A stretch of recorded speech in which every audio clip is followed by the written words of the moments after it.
మిత్రులు, సభాధ్యక్షులు నారాయణరావు గారు, వేదిక మీద ఉన్న పెద్దలు, మిత్రులు, ఆదరైనటువంటి వారు, దండకారణ్యంలో మారణ హోమాన్ని ఆపాలి, ఆపరేషన్ కగారును వెంటనే నిలిపివేయాలనేటువంటి దానికి సిపిఐ ఎంఎల్ మాస్ లైన్గా పూర్తిగా ఏకీభవిస్తూ ఉన్నాం.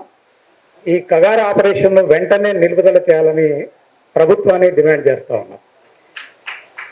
ఈ ఆపరేషన్ అనేటువంటిది చాలా ఆపరేషన్ల తర్వాత ఇప్పుడు అంతిమ యుద్ధం అనేటువంటి పేరు మీద ఈరోజు మోడీ ప్రభుత్వం అనేటువంటిది ముందుకు వస్తున్నది.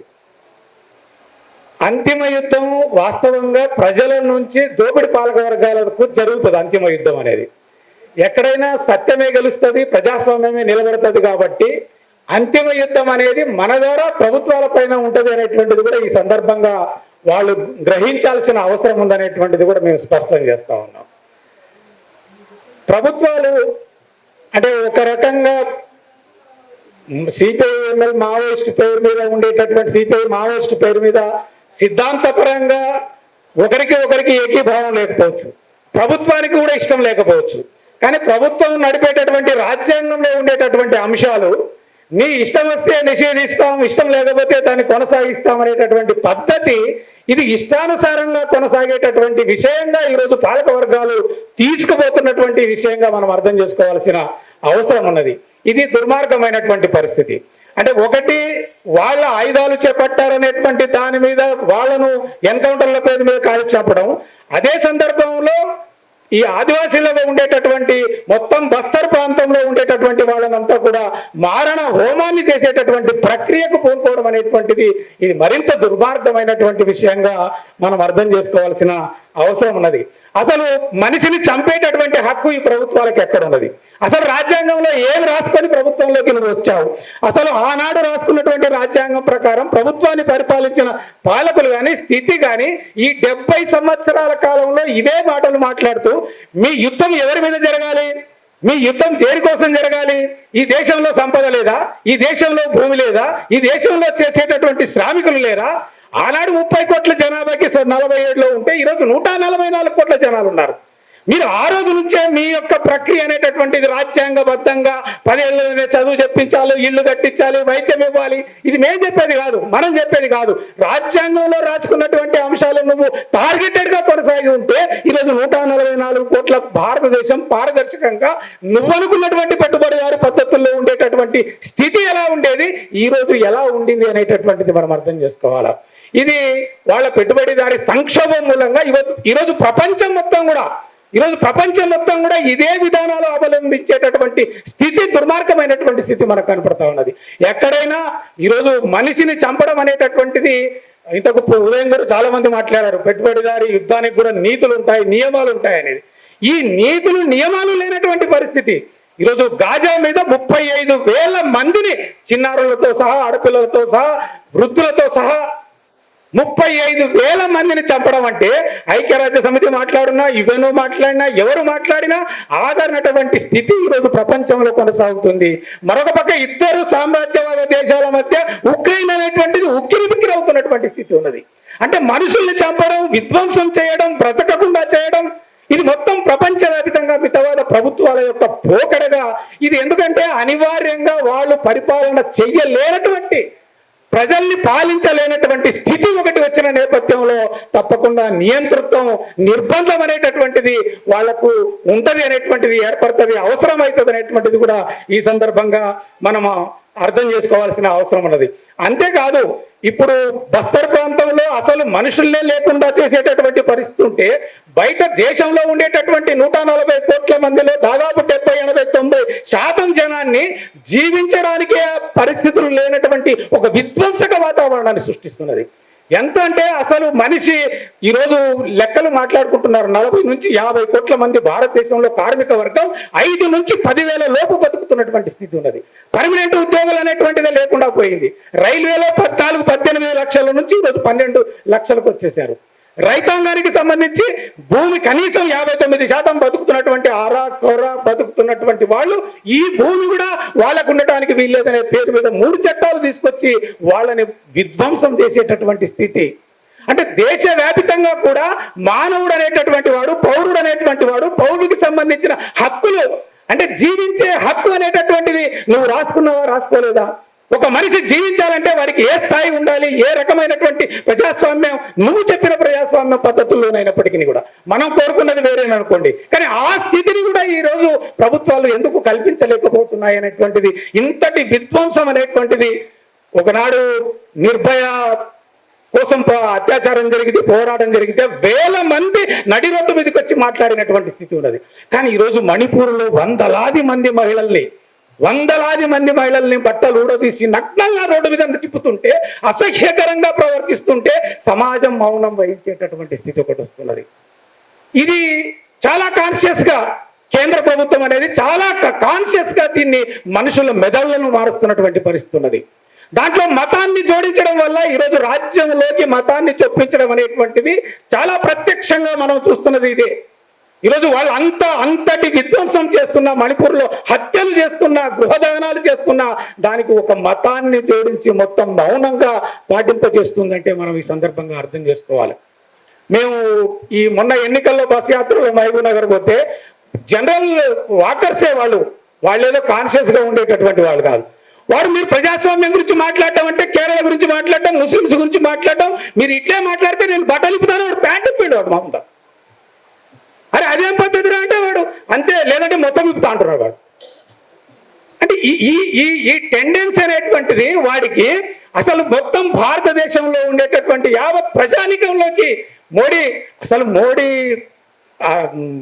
గల్లీ లీడర్ కంటే కూడా అసహ్యంగా మాట్లాడుతున్నటువంటి పరిస్థితి ఉన్నది. ముస్లిమ్స్ అంటేనే ఈ దేశంలో వాళ్ళు కాదు, ముస్లిమ్స్ అంటే మెజారిటీ మతవాదాన్ని సమీకరించడం కోసం మొన్నటి దాకానేమో నువ్వు పాకిస్తాన్ బూచి చూపించావు. పాకిస్తాన్ ఎంత ఉందండి, ఈ దేశం ఎంత ఉందండి, 144 కోట్ల పైన భారతదేశం ఉంది, సైనిక శక్తి ఉంది, అన్నీ ఉన్నాయి.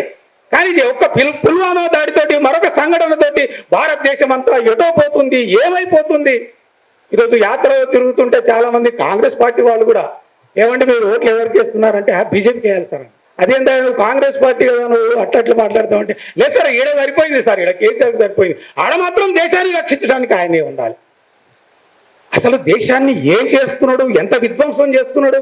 రైతాంగాన్ని ఉరివేయడం కోసం 3 చట్టాలు తీసుకొచ్చాడు. మొత్తం 40 కోట్ల 50 కోట్ల కార్మిక వర్గాన్ని నాశనం చేయడం కోసం 29 చట్టాల్ని 4 కోట్లుగా మార్చేశాడు. యాజమాన్యానికి అనుకూలంగా, ప్రభుత్వాలకు అనుకూలంగా, అసలు ఉద్యోగానికి భద్రతే లేకుండా, వారి జీతమే అడగకుండా, తీసేసిన ఏ అధికారి మాట్లాడకుండా, సంఘం పెట్టుకునే అవకాశమా లేకుండా, ఇంతటి దుర్మార్గం అనేటువంటిది, ఇంతటి విధ్వంసం అనేటటువంటిది బయట పెరుగుతున్నటువంటి స్థితిలో ప్రజాస్వామ్య స్పృహ అనేటువంటిదే లేకుండా చేసేటటువంటి ఒక దుర్మార్గమైనటువంటి క్రీడ ఈరోజు మన నరేంద్ర మోడీ నాయకత్వంలో కొనసాగుతున్నది. ఫ్యాసిజం అంటే ఇదే, ఎవరు మాట్లాడకుండా రేపు నిశ్శబ్దంగానే అందరినీ కూడా తన ఆవరణలోకి తీసుకుపోవడం అనేటువంటి ఒక ప్రమాదకరమైన పరిస్థితుల్లోకి ఆయన తీసుకొచ్చాడు. ఎందుకు? ప్రభుత్వ రంగం అసలు ప్రజలకు సంబంధించిన కనీస జీవించే హత్య లేకుండా చేస్తా ఉన్నాడు. ప్రభుత్వ రంగ సంస్థలు అనేటువంటివి లేకుండా చేస్తున్నాడు. విశాఖ ఉక్కుందండి, కొట్లాడి 36 మంది చనిపోయి 70లో ప్రారంభించి ఈరోజు దాన్ని 4 లక్షల కోట్లుగా వాడు చేస్తే కార్మికులు ఈరోజు 30,000 కోట్లకే అమ్మేసే ప్రయత్నం చేస్తున్నారు. నిర్మలా సీతారామన్ ఆ పార్లమెంట్ లో కూర్చొని బాజాప్తా మాట్లాడుతున్నది, ఇది ఆదానికి ఇస్తాం మేము. ఎల్ఐసి అనేది చాలా ప్రభుత్వం 74% మార్కెట్ భారతదేశంలో, దానికి తప్ప ఇంకొక దానికి కట్టరు ఈ దేశంలో. ఎవరైనా నష్టం వస్తుంది ఆడ పాలన అమ్ముతున్నాం, మరి నష్టం రాంది ఇది.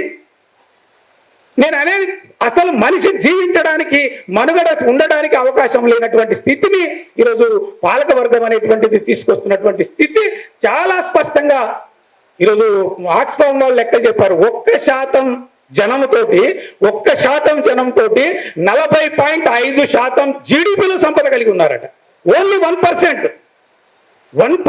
జనానికి 40.5% జీడిపిలో సంపద కలిగి ఉందంటే వాళ్ళు అదే లెక్క చెప్పారు. కింద ఉండే 50% జనానికి జీడిపిలో 3% మాత్రమే కలిగి ఉన్నారనేది. ఇది చాలా స్పష్టంగా దీన్ని కొనసాగించడానికి, ముందుకు తీసుకెళ్లడానికి వాళ్లకు అనివార్యమైనటువంటి పద్ధతులు ఈరోజు మన మీద దాడి చేయడం అనేటువంటిది, అందులో భాగంగానే వాళ్ళు ప్రైవేట్ సైన్యాలు, అంతకుముందు గ్రీన్ హంట్ అప్పుడు జరిగింది ఏంటి, 2005 2009లో ఏంటి, అసలు ఈ జుడుముని ఎట్లా పెడతారు మీరంటే అది కోర్టు తిడితే కోర్టు దాన్ని రద్దు చేసి వాళ్ళని అంతా తీసుకుపోయి వాళ్ళ ఆఫీసర్లుగా మార్చుకున్నటువంటి స్థితి.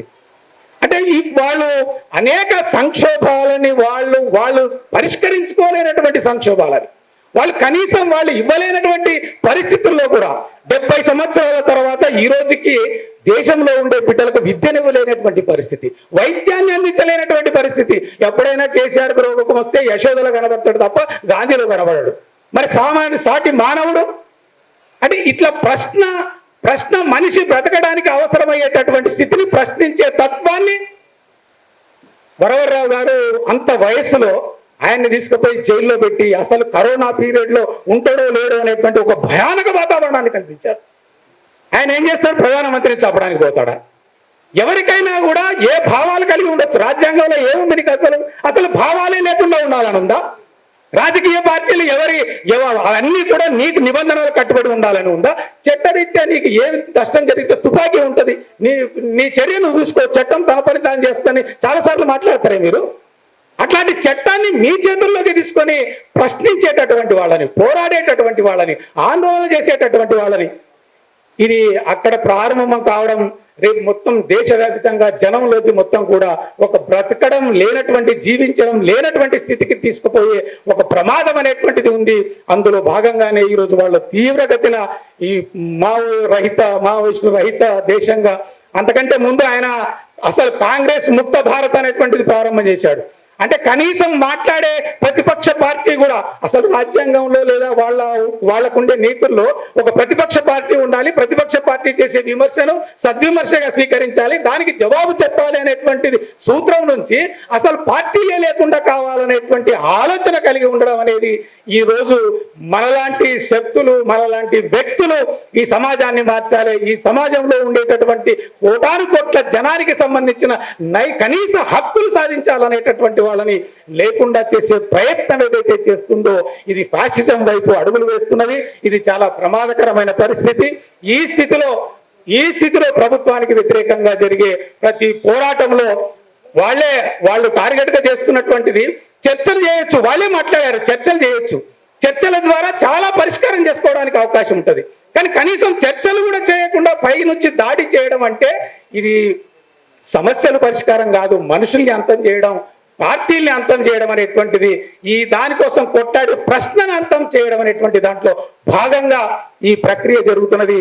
ఈ ప్రక్రియను వెంటనే భారత ప్రభుత్వం ఆపాలని మాస్ లైన్ పార్టీగా డిమాండ్ చేస్తూ నాకు ఈ అవకాశం ఇచ్చిన మిత్రులకు ధన్యవాదాలు తెలుస్తూ